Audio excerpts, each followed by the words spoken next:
Welcome back. This is an example-driven course and we will be creating a bunch of example projects. If you want to recreate those examples and play along with the course, you will need a few things to set up on your local machine. Here is the list.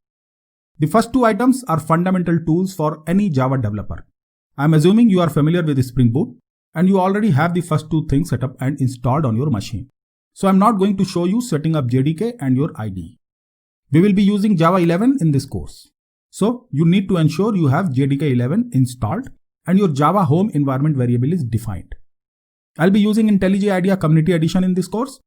If you are familiar with some other IDE such as Eclipse and STS, you are free to use the same for your hands-on exercises. IDE is a personal preference and I feel confident with IntelliJ, so I'll be using the same. The next most important thing is the resource library for this course. All the examples, source code, datasets and other necessary resources are bundled together. It is available for your download.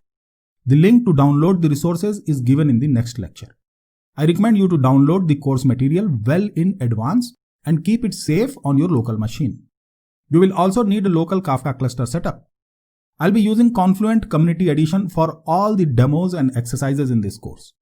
Confluent Community Edition is freely available. I'll show you how to download, install and configure it on your local machine.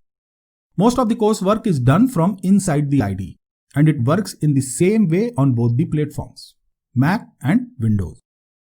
However, few things such as installing and running Confluent Kafka will be different on Windows and Mac machines. I'll show you those things for Windows and a separate video for Mac. Some videos that are specific for Windows will have Windows explicitly mentioned in the video title. Similarly, Mac specific videos will have Mac in their title. If you are using Windows machine, you can skip the video titled for Mac. Similarly, Mac users can safely skip the video titled for Windows. Great! Looking forward to seeing you in the course. Keep learning and keep growing.